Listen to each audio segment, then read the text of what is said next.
ఒక white hair ని పీకేస్తే పక్కన 10 వైట్ హెయిర్ వస్తాయి అంటారు కదా, అసలు నిజమేనా? మన హెయిర్ బ్లాక్ హెయిర్ నుండి వైట్ హెయిర్ గా ఎందుకు మారుతుంది? 25 ఏజ్ లోపే వైట్ హెయిర్ ఎందుకు వస్తుంది? ఎండ్ వరకు చూడండి, ఒక బోనస్ టిప్ ఉంది.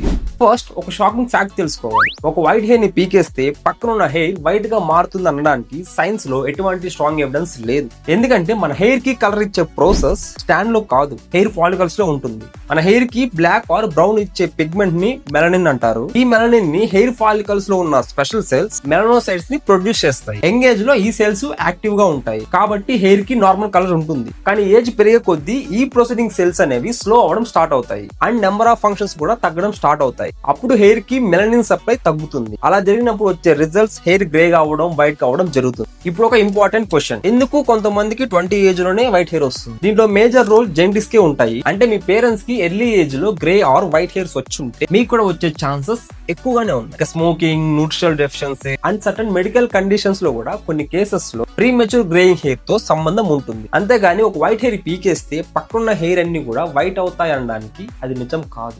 And the bonus point is, white hair కనిపించిందని వెంటనే దాన్ని పీకేయడం ప్రాబ్లం సాల్వ్ అయిపోయినట్టు కాదు. అసలు ప్రాబ్లం హెయిర్ పైన కాదు, హెయిర్ ఫాలికల్స్ లో కలర్ ని ప్రొడ్యూస్ చేసే సెల్స్ లో ఉందని గుర్తించాలి. That's the real science behind white hair. ఈ వీడియోని 25 ఏజ్ లోపే వైట్ హెయిర్ ఉన్న మీ షేర్ లిస్ట్ లో ఉన్న ఫ్రెండ్ కి షేర్ చేయండి.